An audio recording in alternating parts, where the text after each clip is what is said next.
Hello, NIA community. Get ready to relive insightful discussions, gain fresh perspectives, and be inspired by the wealth of knowledge our community has to offer. Let's dive into another episode. My name is Kelli K, and I am a senior client executive with One Digital here in Dallas, Texas. I'm excited to be a part of this conversation today and provide some insights and hopefully some value to the conversation that we're going to have around employee benefits. I've been in employee benefits now for 17 years. Spent a little bit of time on the property and casualty side, but the last 12 years have been on the employee benefit side. And I'm excited once again just to be a part of the conversation today. And I'm going to kick it over to my peer, Christopher. Hello, everyone. Christopher Carter here. I am the co-founder of Beneloyal Health here in Houston, Texas. So that's two Texas companies that you've already heard of. We are a benefit consulting firm. We work directly with companies. We also work directly with independent agencies and brokers, including some direct-to-consumer items. Spent 20 years plus in the benefit industry, working with the PEO industry, working with other companies in the small group space. My core competencies range in the realm of looking at companies that are 500 or less and providing some data, insight, analytics, support, and that includes technology in regards to not only finding insight from a technology standpoint of what your benefit population is doing, as well as how to assess and use those analytics to find a better outcome. Hello, everybody. I am Lacy Durham. I also hail from the great state of Texas. I am in Dallas. I work at Constellation Energy, the #1 clean energy provider in the U.S., where I serve as the company's employee benefit and executive compensation counsel. You got that right. I am a benefits and comp attorney. I have responsibility for all things health and welfare, retirement, executive compensation, fringe benefit, along with M&A employee matters. I bring over 18 years of experience serving as a trusted business advisor. And prior to me joining Constellation, I was a consultant advising Fortune 100 companies in developing their total reward strategy and implementing initiatives that improve the overall employee experience. I primarily focus my time and energy on providing competitive compensation arrangements and cutting-edge benefits to ensure compliance and mitigate risk of an unhappy workforce. So I am super delighted to have this conversation with you today.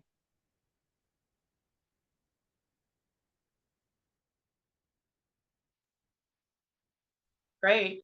So once again, we thank you all for joining us today, and I'm happy to kick this off. I think as we start to have these conversations about employee benefits, or even as we look at open enrollment, I know a lot of companies are actually coming up on ending their open enrollment as they go through that, and the stressful times of open enrollment. I think we all know what that seems like and looks like on this phone call, but I think I like to kick this off. One of the questions I get a lot being in the employee benefits space is, Kelli, what do you see happening in the market? And as an organization, how do we get ahead of those trends? And what can we do to position ourselves a little bit better in the market when it comes to our competitors and benefit offerings that they may be offering? And, when I think about that question, and I know sometimes it can feel like, wow, that's a lot to unpack. I like to address it with any organization with different analytical tools that here at One Digital that I like to provide to all of my prospects and clients. And that one tool that I realize that a lot of organizations or just a lot of people even in the benefit space have not heard of is a benchmarking analysis. And when you look at a benchmarking analysis, why I love it so much is because it's able to provide that organization with those tools and that data that they need to look at the trends in the market, see what's new in the market, but most importantly, it allows them to see what their competitors are doing, how they stack up against their peers, maybe how and what they can do to change in the market to attract and retain that top talent. So that's just kind of some of the things I see and how I position it when those questions are proposed to myself. Christopher, what do you see in your market, or how do you position or answer that question when it's proposed to you? Yeah, great question. And it is actually a highly impactful question, especially in the markets and the space that I'm looking at. Typically, you see in the large group market, you'll see certain groups that where the trend is the trend, and people follow that trend when we're talking about tools that they utilize. But when you kind of go down to the middle market, and definitely even in the small group market, you see a lot of variances. You see a lot of differences where you'll have a group that comes in that's completely different than the other group. One of the things that we like to look at when we talk about that with employers is something that is also critical to what you just mentioned in terms of a benchmarking analysis. It's actually data. The biggest trend across healthcare right now, we feel, is actually data and transparency. Now, data has been around for a long time, and if you're a self-funded employer, you're able to get those type of data pieces. However, we know that over 75% of companies that are less than 1,500 or so employees they're still fully insured. They're still struggling to get those data components, whether it's a pharmacy item, whether it is with the carriers, whether it's with the TPAs that they might be looking at working with. And data drives decisions. Just keep in mind, data drives decisions. That's something that all comers, including if you are trying to put together a benchmarking analysis, you need to know your company data. So what does that mean in terms of your health plan, your health spend? Claims drive, they're the predominant item that drive actual costs in major medical. So how are your claims? How do you know whether or not your claims are trending in the right direction or trending and not in the right direction? You have to get that data. And one of the key things that we like to do with our companies is provide them an avenue to get that data, whether you're fully insured, whether you're self-funded, whether you're on a level funded plan, whether you're offering an ICHRA, or if you're not even offering benefits itself. How do you get data from your population? Key data that allow you to drive those decisions. I like that. I like that a lot, Christopher. You brought up a very good, interesting point when you talked about whether you're, self-funded, fully insured. I know with a lot of the organizations or clients, I should say, that I work with, one of the first things that comes up, they feel so protected by the fully insured plan because the carrier takes on all the risk. They're like, we'll just pay this, and we know that no matter what happens, we don't have to worry about it. They're scared of the unknown, I like to say. And so how do you get them when you have a fully insured client where you're like, you're running great on claims, I just feel like, I can save you some money here, put in some type of cost-effective strategies, but how do you get them over that hill? And Lacy, feel free to give in some input as well on this question. How do you get them to come up over the hill, I guess you should say, where they are even remotely open to hearing about those other funding different benefit plans?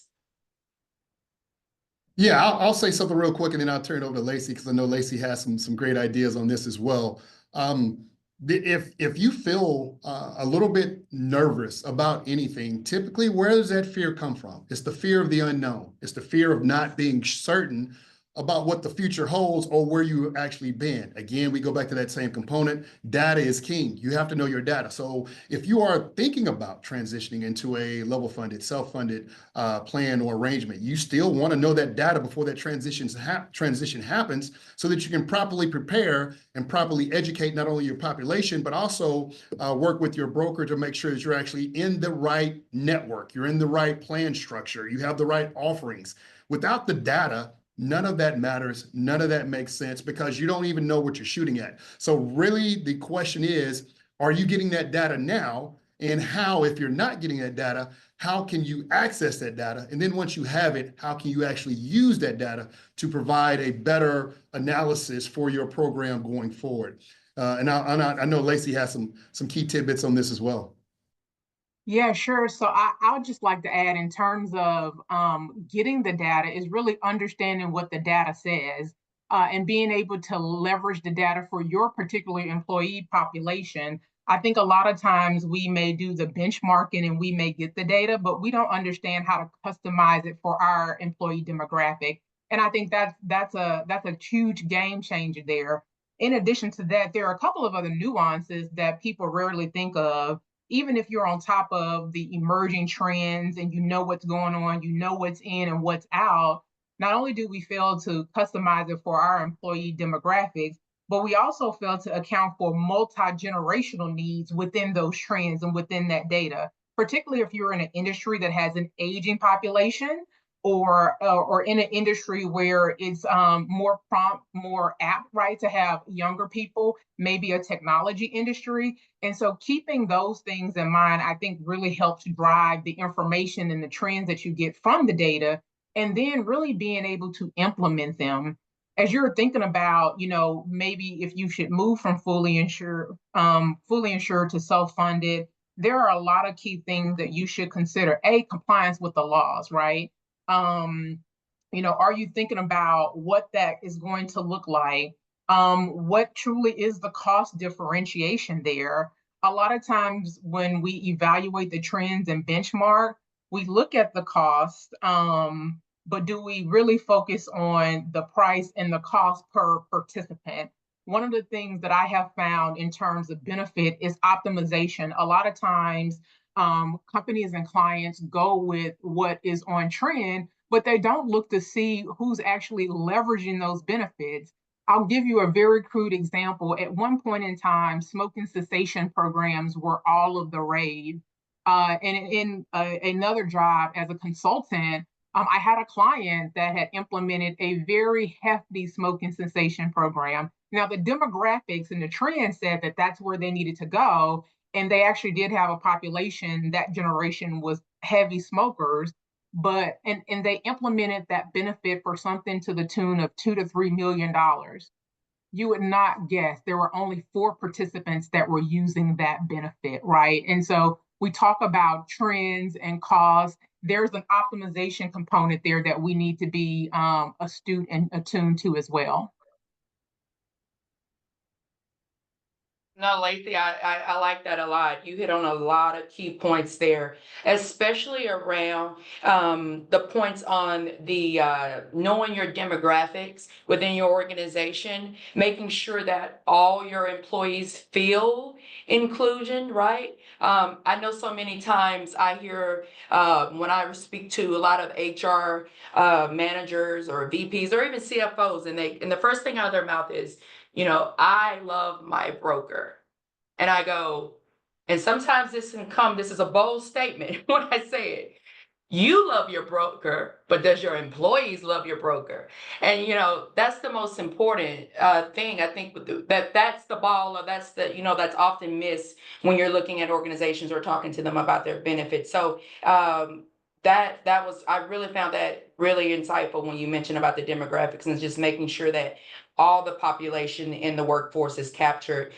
Christopher, how do you transition that conversation when you're meeting with different size employer groups? Like, how do you have that conversation around benefits, but more importantly, making sure that all spectrums of the employee force is represented and taken care of?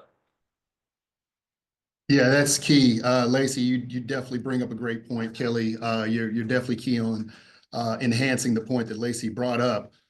Let's take this down to the lowest common denominator, because that is actually where the base is.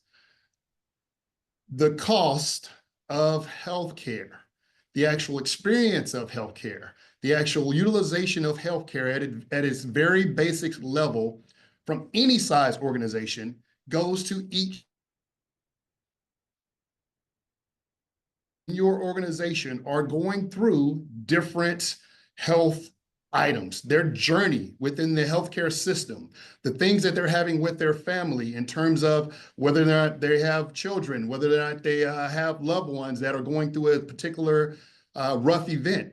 They're all different. They're very unique to each employee.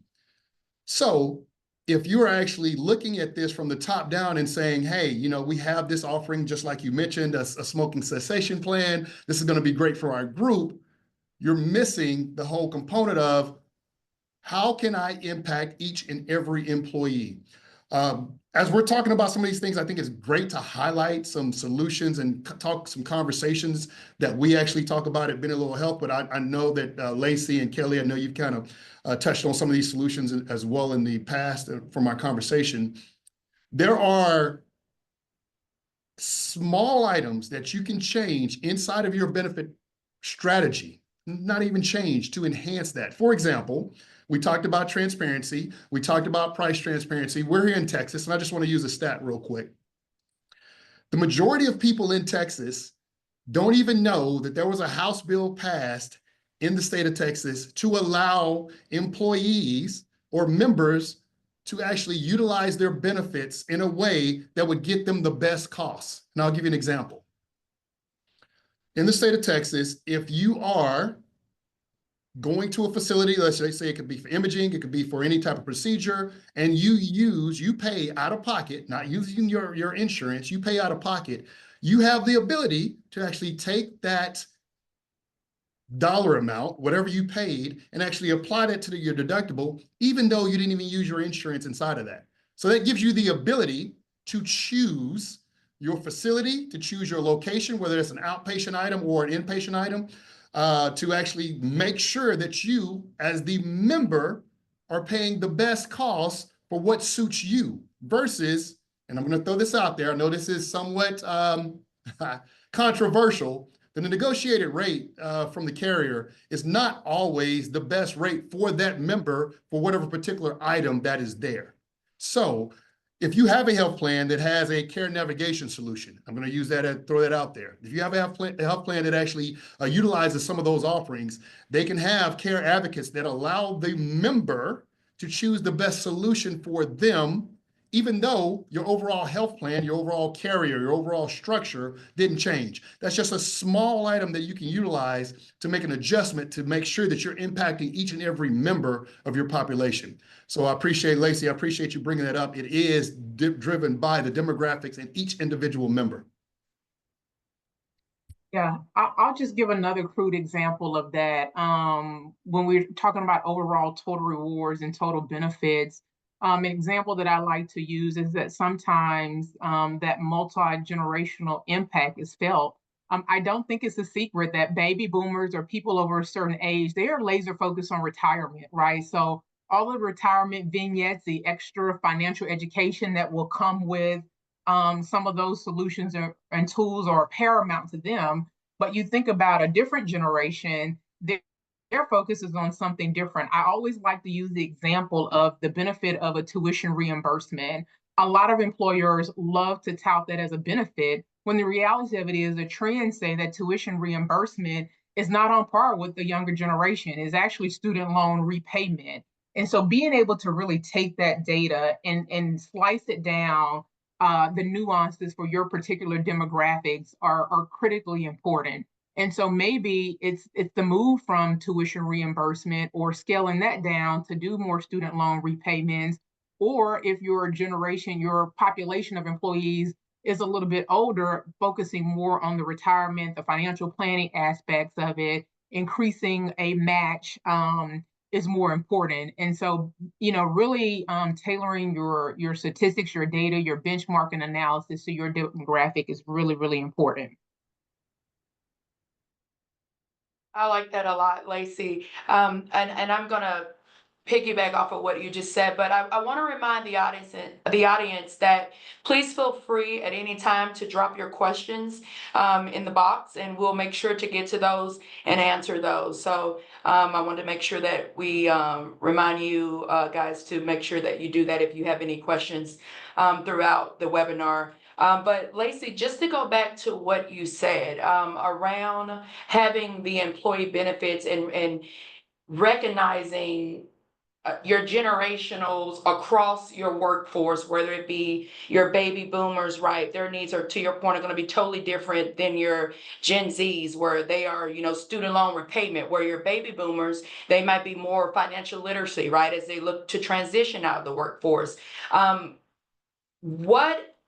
What measures or what effectiveness are you advising any of your clients on how to approach these conversations or how to engage their workforce to see what is missing in their benefit plans and what is needed in those benefit plans?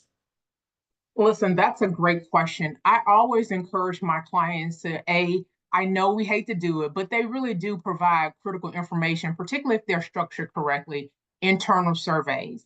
We need to do surveys throughout the year. I love to do a good survey immediately after open enrollment to ask people the candid questions.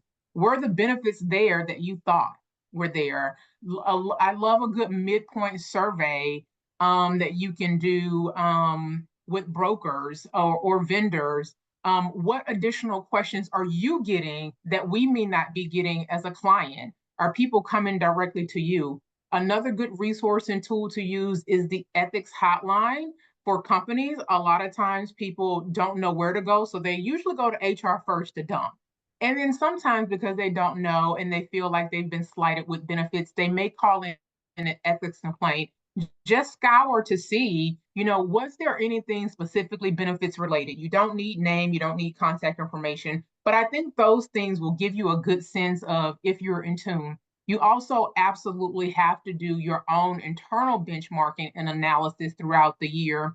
And certainly if you have contracts that are multi-year, I would encourage you to do some type of debrief with your clients, or if you are a broker, you reach out to your clients. And if you're a client, you reach out to your broker to see if you can get some demographic information. Who's really using this program? How many people use Bright Horizons this year for childcare versus use Bright Horizon for the additional after school educational component, right? Those are two different benefits. You may be paying the same amount for both benefits, or maybe you need to scale your contract more on the childcare versus the tutoring component of it.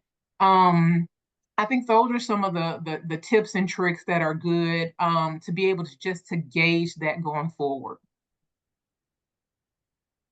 I like that a lot, Lacy. Christopher, what about you? You have anything you want to lend to everything that Lacy's kind of hit on that topic? Yeah, Lacy's definitely right on those topics. As we're looking at the benchmarking, as we're looking at putting together benefit strategies, as you're having conversations, as you're grabbing the data, one of the things that I think has also been overlooked is access.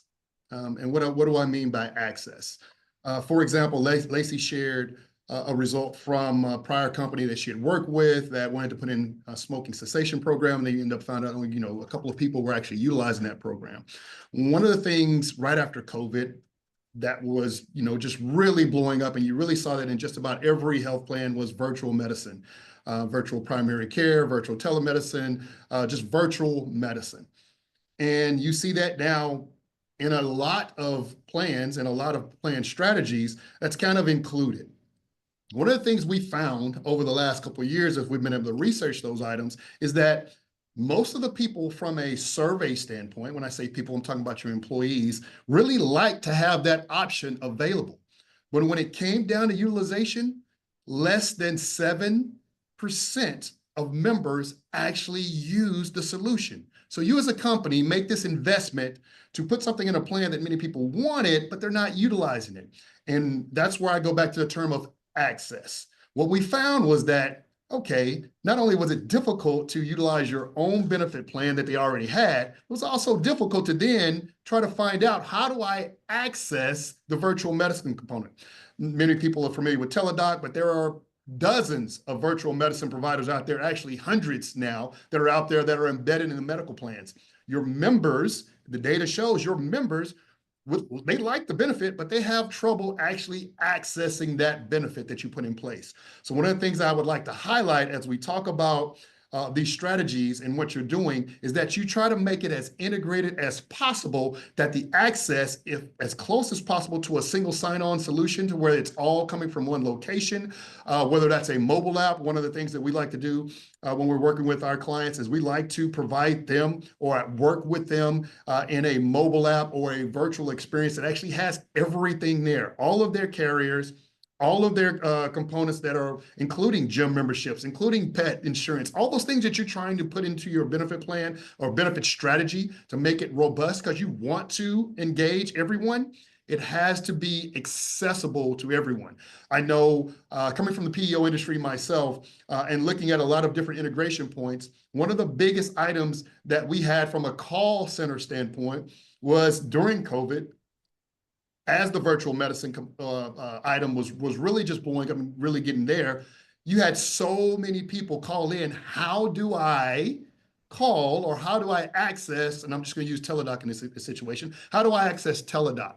Because the employer had put in place a $0 copay, $0 cost for them to use Teladoc. Now, granted, if you, and I'm going to throw some, I'm not throwing anyone on the bus, if you use your current carrier, for example, United or Cigna or Blue Cross, they have telemedicine solution, but there's a copay driven by that. If the member wanted to use that $0 solution, they had to go through the telemedicine. But it was so difficult and confusing for the member to know how to utilize what they tried to utilize or what they want to utilize. So access is a key point, making it easy for the members. Once you have the data, once you know that you want to put together a strategy there, you have to make the access itself for each member as easy and accessible as possible. And that goes in line with some of the technology, as well as the broker outreach, as well as the information that you're given from an education standpoint. All those tie in, and then you will have a better outcome because, and I'm not sure about the particular population that Lacy was talking about, but there might have been some other individuals that wanted to take part of that smoking cessation program. They just didn't know how to access it.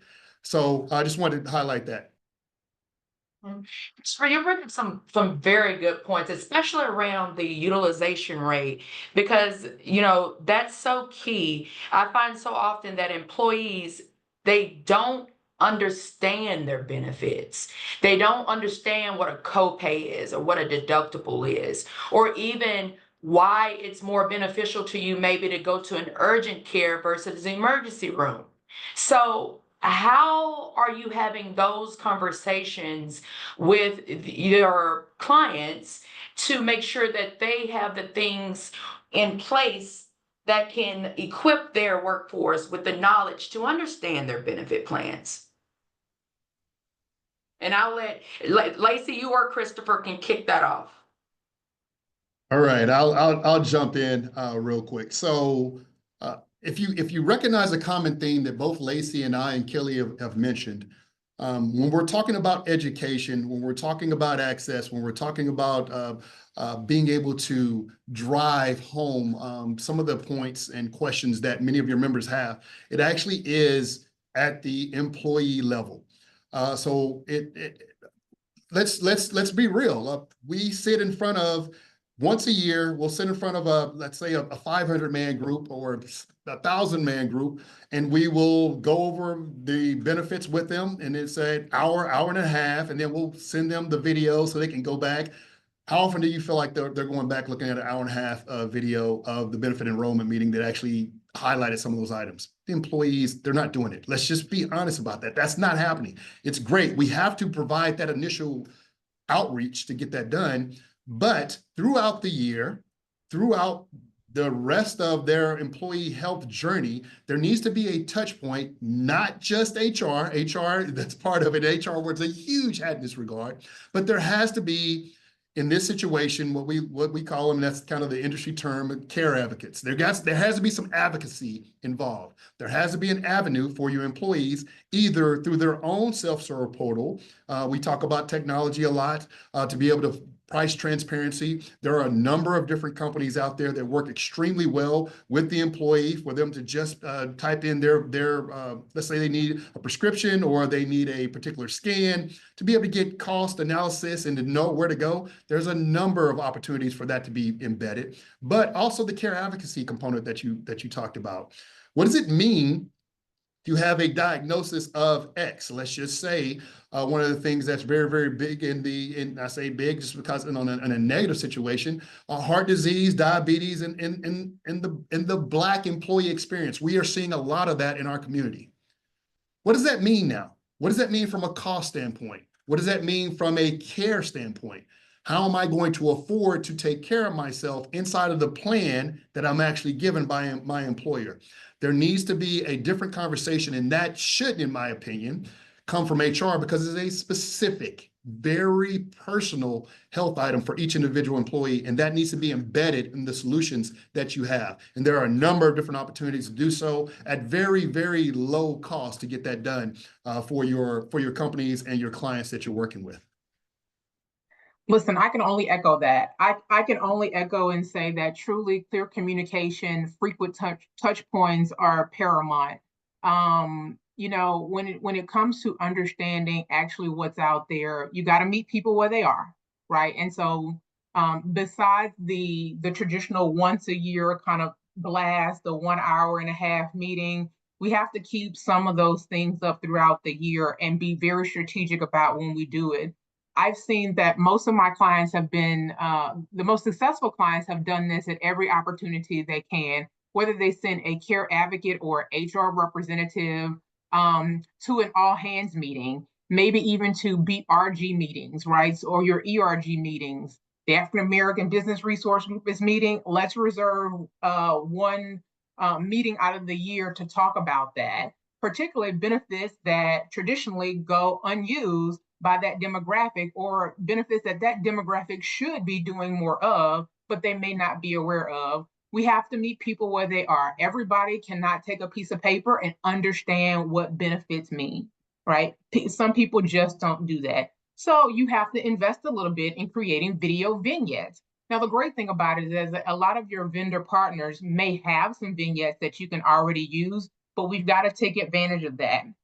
We've got to also hear about benefits other than open enrollment, right? And so that goes to throughout the year, you should create a company culture of reaching out to your demographic. Brokers should actually also be leading the way. Hey, is there an opportunity for me to come in and talk about what's going on here?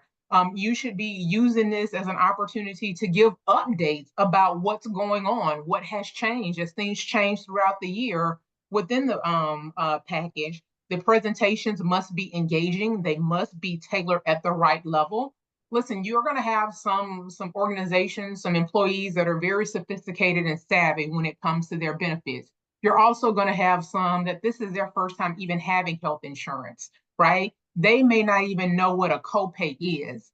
They may not understand what's the difference between an HMO or a PPO. And so you have to be very granular and very methodical and intentional in that education. And then sometimes you have to phone a friend, right?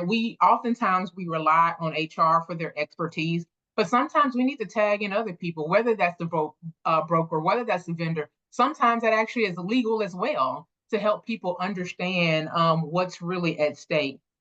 So I'm a huge proponent of educational sessions. I also like in those moments to get real-time feedback.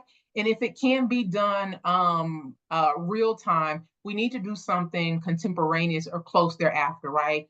If you can imagine, you roll out a new benefit under a health plan, and I am, 27, and this is my first time being on a plan by myself. I'm probably going to be reluctant to say, Chris, I don't even know what an HMO is. So I don't even know if that's what I should get. Now I'm looking at the cost value and I'm like, I don't want to pay that much money. So I maybe want to go with an HMO versus a PPO, but you need to have some type of mechanism for that feedback to get to the crux of people's questions and really do that education.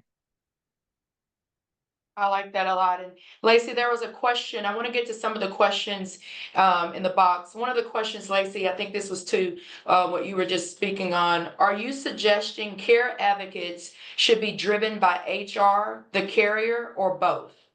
I think both, right? So I think you have to have a combination of both, because really HR are who the employees are going to know. That's who they get comfortable with. That's who they see on a routine basis. To the extent that people are working in facilities or warehouses, usually there's HR embedded there.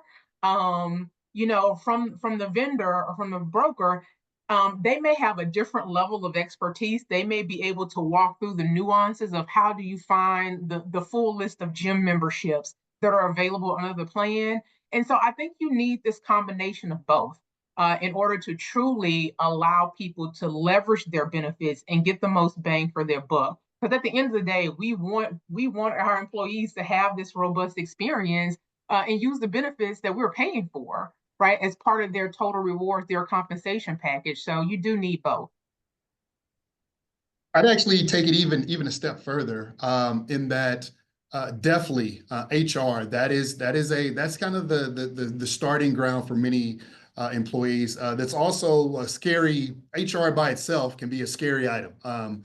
I've been an employee myself. I've actually worked, as you know, in the PEO industry for an HR company. It's for some employees that means certain things. Again, that key component of access.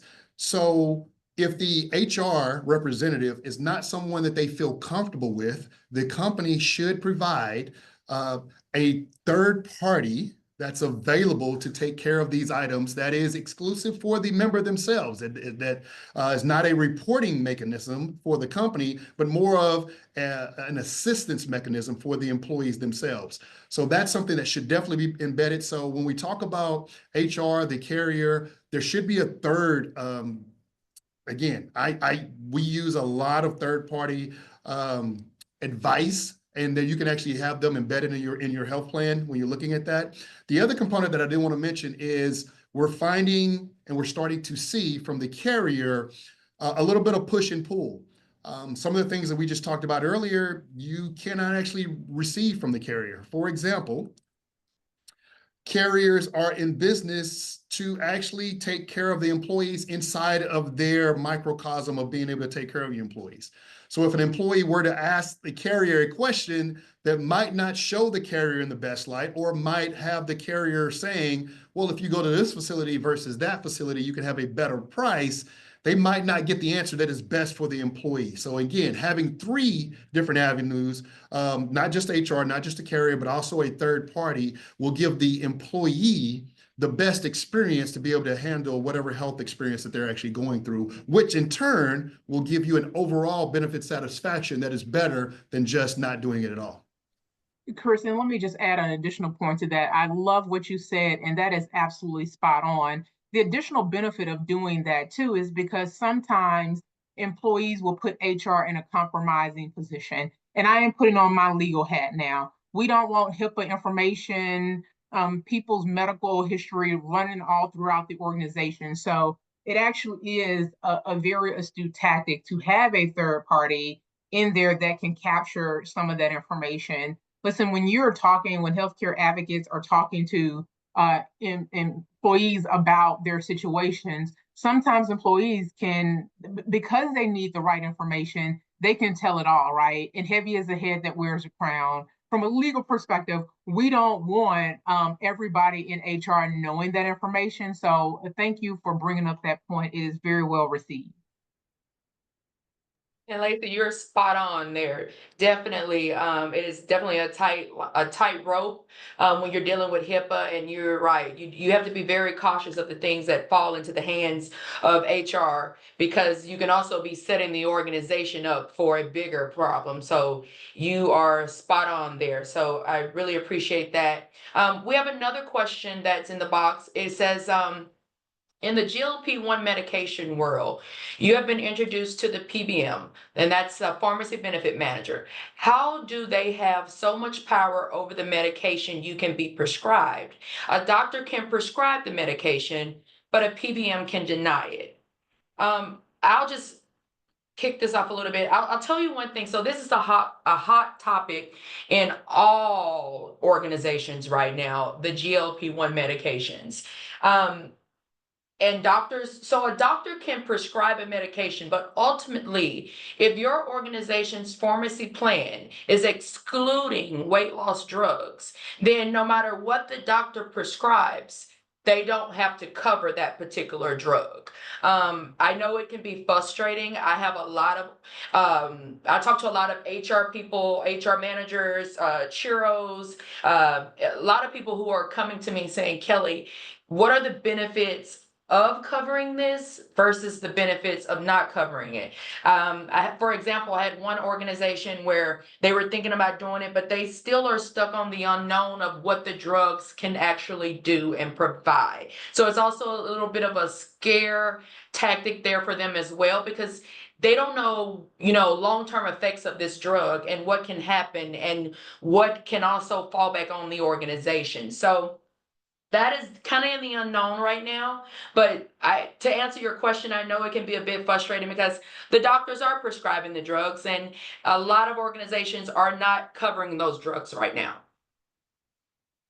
Yeah, Kelly, that's a good point. And let's keep in mind, this is not different than the system that was already there. We have had medical debt in America is the #1 component of bankruptcy. So this item of actually having costs that aren't being covered by healthcare is been prevalent in our society in the way it's structured for a long, long time. The GLP-1s that are now available, that is just another cog in the wheel. In that there have been many situations. There might be someone that has a loved one on this call or on this in this platform right now that has had a loved one that the doctor recommended a certain type of surgery or procedure that the actual carrier decided not to cover. That is the structure of, that's literally the structure of what we've had in existence for a long time. One of the things that brokers and companies can do is have the ability to still, just like Lacy mentioned earlier, meet the member where they are. When you start looking at PBMs, there are certain things called transparent PBMs where you're able to see, some more of the cost and why those things are associated there. However, there are tons of programs which many people don't even know exist in relation to care from a hospital setting, as well as tons of advocacy programs that are available from a prescription standpoint, depending on how much you make, where you're located, all the other things, where many times a drug or a procedure that is actually not covered can actually be covered at 100% by the actual facility and or the manufacturer themselves. So again, this notion of what we have to do as brokers, what we have to do as companies, what we have to do as employees is provide information, provide education, and provide a resource where the employees, when they come up into an issue like this, oh, my carrier is not covering Ozempic or Mounjaro. I had a client in the past that was moving from their prior situation to another situation where the health plan didn't cover a high cost cancer medication, which was necessary for them. There are resources that were available for us to allow that member to actually get it directly from the manufacturer at no cost. They weren't even paying a copay for it. These things are available. So when you're working with your broker, when you're working with HR, when you're working with your health plan, there are so many other resources available to keep us out of the box of, if I can't get it here, then I can't get it. Or if I have to do this, I have to make the difference between paying a house note or receiving this medication and or service. There are so many opportunities that we as a community have been not really, that just haven't been uncovered for us, that are available for us, whether a facility, a manufacturer, or what have you. So again, it's incumbent on us to provide those resources available to our employees and to our members to get that done. That's excellent, Christopher. I couldn't agree more. Lacy, I think this last question in the chat box, it was for you. From our previous conversation you were having around the carrier and the HR, it says, who would be this third party that you're recommending for care advocates? So I don't have a specific vendor to use, but internally, you can train care advocates. A lot of larger organizations do have people that technically sit within HR, right, that solely focus on the respective type of benefits, who are SMEs, subject matter experts have you, that become care advocates. Part of their sole job is to go to different employee groups, understand their demographics, and pull and highlight the portions of the benefit plans that will speak most highly to those individuals as care advocates. There are plenty of third-party agencies out there. I'm just not at liberty on this call to discuss any of them. And to go back, if you're ever looking for anything about your benefits, what is covered, what is not covered, a good starting place is always going to be your summary of your benefits. Your HR should provide those to you, and you can always go in that packet and see which doctors are in your network, what is out of network, what are your your deductibles or your copays. That's always a good starting point when you're looking or trying to make a decision on which medications or just even which doctor you would like to see. So this conversation has been very insightful. I've learned so much from Christopher. I've learned a lot from Lacy.